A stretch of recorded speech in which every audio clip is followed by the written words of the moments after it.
Hello दोस्तों, नमस्ते। Welcome to Omega Education. विद्यार्थी मित्रों, આપણે ભણી રહ્યા છીએ ધોરણ 11 ની અંદર મેથ્સમાં ચેપ્ટર નંબર 7 એમાં સંચયના પ્રશ્નો તમને છેલ્લે સંચયની નોંધ સમજાવી હતી। આજથી આપણે એક નવું ચેપ્ટર શરૂ કરીશું, કારણ કે ઘણી બધી સ્કૂલોની અંદર ચેપ્ટર નંબર 9 શરૂ થયું છે, એટલે આપણે પેરેલલ ચેપ્ટર નંબર 9 અને 7.4 જ ખાલી બાકી છે, અને એ પણ નાનું એવું સ્વાધ્યાય છે, અને વચ્ચે વચ્ચે હું લઈ દઈશ। અત્યારે આપણે શરૂ કરીશું ચેપ્ટર નંબર 9 અને એ છે શ્રેણી અને શ્રેઢી।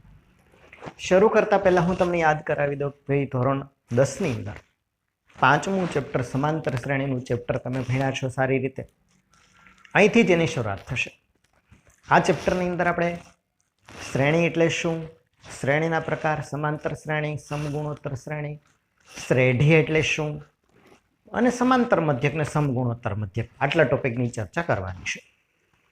ધોરણ 10 ની અંદર સમાંતર શ્રેણી આવી હતી, આમાં સમાંતર શ્રેણી આવશે, શ્રેઢી આવશે અને સમગુણોત્તર શ્રેણી। સમાંતર શ્રેણીની જેમ બીજો પ્રકાર છે સમગુણોત્તર શ્રેણી। ચાલો, તો સૌથી પહેલા આપણે ધોરણ 10 ની અંદર જે બેઝિક વસ્તુ શીખ્યા હતા ત્યાંથી જ શરૂઆત થશે। જો કે ચેપ્ટર નંબર 11માં પાર્ટ જ છે, આપણે જે ભણીએ છીએ 10મા ધોરણમાં તમે શીખી ગયા છો અને 11મા ધોરણનો જ વિભાગ છે।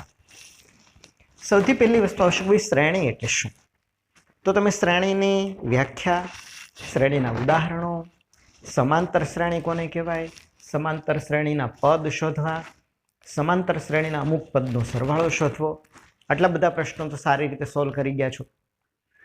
શરૂઆત આપણે કરીએ કેટલીક શ્રેણીઓના ઉદાહરણ મેં લખ્યા છે, બરાબર। અહીં એક શ્રેણી લખી છે 2, 4, 6, 8 ડેશ ડેશ આપ્યા છે। બીજી શ્રેણી લખી છે 1, 3, 5, 7 ડેશ ડેશ આપ્યા છે। અહીં 10, 12, 14, 16, અહીં આપ્યું છે 7, 14, 28, 56। હવે તમે જોઈ શકો કે આ એવું પદ છે 7 પછી 14 છે, 14 દુ 28, 28 દુ 56, તો દરેક પદ છે આગળના પદ કરતા બમણું થાય છે, 2 ગણું થાય છે। તો 56 પછી કયું પદ આવશે તમે નક્કી કરી શકો છો। અહીં 10, 12, 14, 16, 16 પછી કયું પદ આવશે નક્કી કરી શકો છો। 18 પછી કયું પદ આવશે નક્કી કરી શકો છો। તો ચોક્કસ ક્રમને અનુસરતી હોય, ચોક્કસ પદ્ધતિને અનુસરતી હોય એવી સંખ્યાઓની હરોળ છે।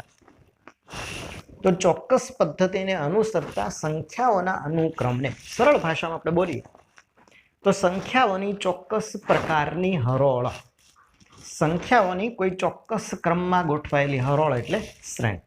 આટલો પોઈન્ટ ક્લિયર છે। આમાંથી તમે ધોરણ 10 ની અંદર સમાંતર શ્રેણી શીખી ગયા છો। આપણે પહેલા કોમન શ્રેણીની જ વાત કરીએ અને થોડા શબ્દોને લઈને સમજીએ। એક શ્રેણીનો એક્ઝામ્પલ તમારી સામે નીચે અહીં લખ્યું છે। ઉદાહરણ તરીકે એક શ્રેણી છે 20, 22, 24, 26, આગળના પદ તમે જાણો છો બધા શું આવશે। આ શ્રેણીના દરેક સંખ્યા છે પ્રથમ સંખ્યા, એને આપણે શ્રેણીનું પ્રથમ પદ, આ સંખ્યાને આપણે શ્રેણીનું બીજું પદ, આને આપણે શ્રેણીનું ત્રીજું પદ એમ કહીએ છીએ। પ્રથમ પદને સંકેતમાં શું તમે લખો છો A1, બીજા પદને સંકેતમાં શું કહીએ છીએ આપણે A2, ત્રીજા પદને સંકેતમાં શું કહીએ છીએ A3, અને આ જ રીતે શ્રેણીનું nમું પદ હોય તેને સંકેતમાં શું કહીએ છીએ an। આટલો ક્લિયર છે બધાને? A1, A2, A3, તો આ શ્રેણીના પદ, પ્રથમ પદ, બીજું પદ, ત્રીજું પદ, ચોથું પદ, એમ nમા પદ માટેનો સંકેત n હતો। nનું સૂત્ર આવતું તમને યાદ હશે, એ n શોધવાનું, nમું પદ શોધવાનું સૂત્ર સમાંતર શ્રેણી માટેની વાત હતી। ત્યાર પછી આપણે વાત કરી દઈએ બે શ્રેણીના પ્રકાર બે થશે, શાંત શ્રેણી, કેટલીક અનંત શ્રેણી છે। શાંત શ્રેણી અને અનંત શ્રેણી, જે શ્રેણીની અંદર પદની સંખ્યા છે એ મર્યાદિત છે, આ શ્રેણી લખી છે કેટલા પદ છે 1, 2, 3, 4, પછી પદ નથી, શ્રેણી સમાપ્ત થઈ ગઈ।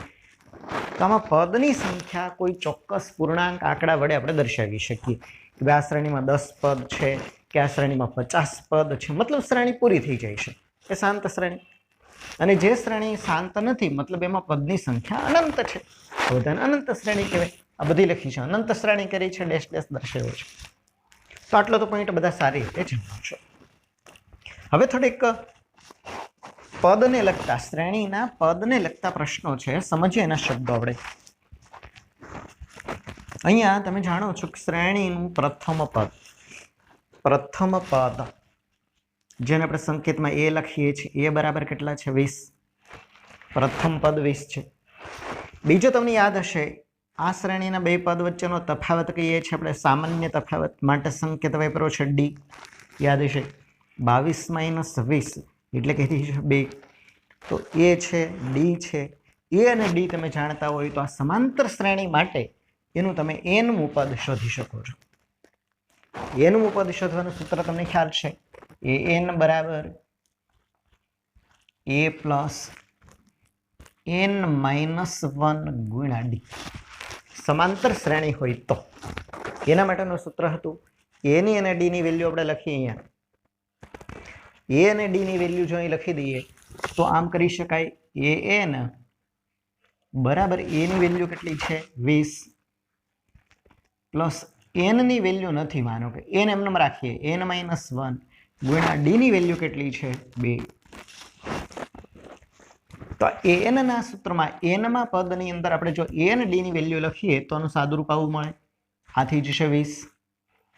અહીં કાઉન્સ ખોલીએ 2 નો n સાથે 2 નો બેઝ એક સાથે ગુણાકાર કરીએ તો 2n થઈ જશે અને 2 ગુણ્યા -1 -2 થઈ જશે.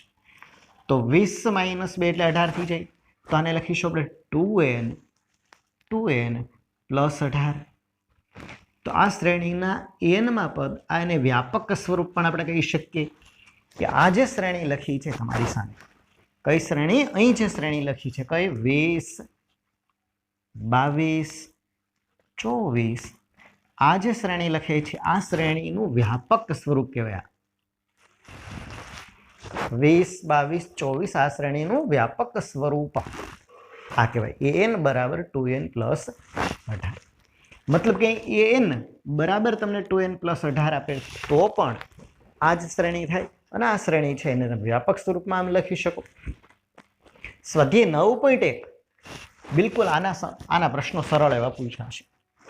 હવે બરાબર ધ્યાનથી જો અહીં એન આપ્યું છે, હું અહીંયા એન ના સ્થાન પર 1 લખું.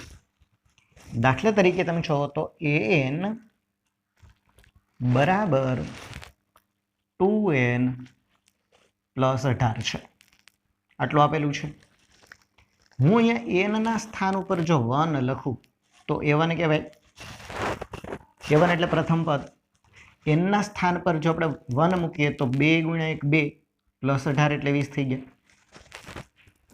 આ જ રીતે હું એન ના સ્થાન પર જો 2 લખું, આની અંદર એન ના સ્થાન ઉપર 2 મૂકું તો a2 બરાબર 2 એટલે 2 × 4 18 વત્તા 4 22 થઈ ગયા. અહીંયા જો એન ના સ્થાન પર 3 લખું, એન ના સ્થાન પર 3 મૂકું આની અંદર આ વ્યાપક સ્વરૂપમાં તો a3 થશે. a3 બરાબર અહીંયા 3 મૂકીએ તો 3 × 6 6 વત્તા 18 24 થઈ ગયા. તો જો તો બરાબર a1 a2 અને a3 પ્રથમ બીજું ત્રીજું પદ 20 22 24 તો 20 22 24. તો આ શું થયું? આ વ્યાપક પદ આપ્યું છે એના પરથી તમે શ્રેણી લખી દીધી.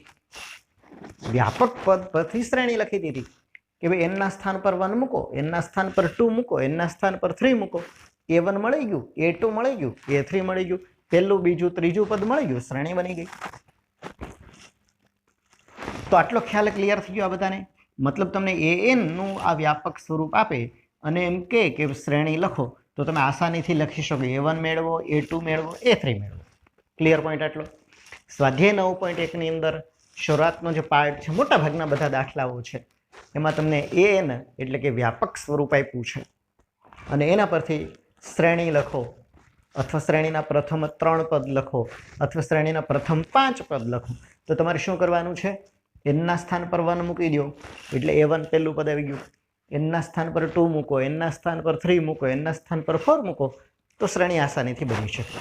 તો સ્વાધ્યાય 9.1 છે એના જે પ્રશ્નો છે મોટા ભાગના આના પર આધારિત છે. તો આજે આપણે ખાલી ચર્ચા કરી શ્રેણીની, શ્રેણીના પ્રકારની, શ્રેણીના વ્યાપક સ્વરૂપની. શ્રેઢીની વાત આપણે પછી કરીશું, પણ 9.1 ની અંદર શરૂઆતમાં જે પ્રથમ દાખલાઓ છે આના પર આધારિત છે. હવે આપણે સ્વાધ્યાય 9.1 એનો જે શરૂઆતના દાખલા છે હમણાં તમને સમજાવ્યા. સ્વાધ્યાય 9.1 ની અંદર પહેલો જ પ્રશ્ન છે દાખલા નંબર 1 થી 6. 1 થી 6 દાખલાઓમાં તમને એનમું પદ એટલે કે એન આપ્યું છે અને એમ કહેવામાં કે આ શ્રેણીના પ્રથમ 5 પદ શોધો. તમને શ્રેણીનું એનમું પદ આપ્યું છે. એનમું પદ એટલે એન બરાબર n × n + 2 છે પ્રથમ દાખલામાં. હવે તમને કીધું છે કે આની અંદર પ્રથમ 5 પદ શોધવા છે. તો શું કરવાનું? a1 શોધવાનો છે, a2 શોધવાનો છે, a3, a4 ને a5. સિમ્પલ છે. આપણે શું કરીશું? n ના સ્થાન પર શું મૂકી દઈશું? સૌથી પહેલા તો n ના સ્થાન પર 1 એટલે a1 થઈ જશે. a1 થઈ જશે. a1 બરાબર.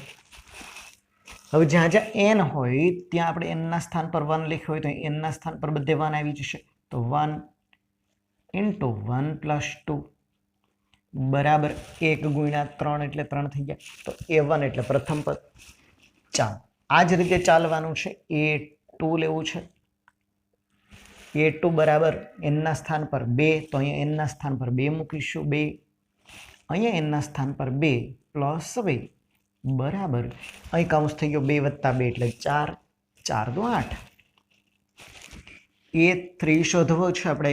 a3 બરાબર n ના સ્થાન પર 3 મૂકીએ તો અહીંયા 3 × 3 + 2 થઈ જશે બરાબર 3 + 2 એટલે 5. 5 × 3 15 થઈ જાય. ત્યાર પછી શોધવું છે a4 શોધો. a4 એટલે n ના સ્થાન પર 4 મૂકો તો બરાબર અહીંયા n ના સ્થાન પર 4 લેતા 4 + 2 બરાબર 4 + 2 એટલે 6. 6 × 4 = 24 થઈ જશે. અને છેલ્લું a5 શોધો. a5 બરાબર n ના સ્થાન ઉપર 5 મૂકો અહીંયા આવશે 5 કૌંસમાં 5 + 2 બરાબર 5 + 2 એટલે 7. 7 × 5 = 35. તો શ્રેણીના પ્રથમ 5 પદ તમને મળી ગયા છે. શ્રેણીના પ્રથમ 5 પદ કયા થઈ જશે? 3. બીજું પદ આવી જશે a2 8. ત્રીજું પદ આવી જશે 15. ચોથું પદ આવી જશે 24 અને પાંચમું પદ આવી જશે 35. તો આ શ્રેણીના પ્રથમ 5 પદ થઈ. આ જ રીતે તમે જોશો દાખલા નંબર 1 થી 6 સુધીના પ્રશ્નો. દાખલા નંબર 1 થી 6 2 3 4 5 અને 6 6 સુધીના પ્રશ્નો આ રીતે છે. જો કે 7મા 8મા 9મા દાખલામાં મેળવવાના તો થોડા ફેરફાર 11 થી લઈને 13 સુધીના પ્રશ્નો પાછા આ રીતે જ છે. આમ તો મોટાભાગના સ્વાધ્યાયના બધા દાખલાઓ છે આ રીતે આપ્યા છે. તો દાખલા નંબર 2 થી તમે થોડીક જાતે પ્રયત્ન કરશો. નેક્સ્ટ વિડીયોમાં હું તમને દાખલા નંબર 2 3 4 5 એ બધા આપણે લઈશું. પણ આ તમે શીખી જાઓ એટલે પછીની સાથે દાખલા નંબર 2 3 4 5 6 ની એક સેલ્ફ પ્રેક્ટિસ જાતે તમે કરશો. નેક્સ્ટ વિડીયોની અંદર આપણે ફરી પાછા આ દાખલાઓને આગળ વધારીશું.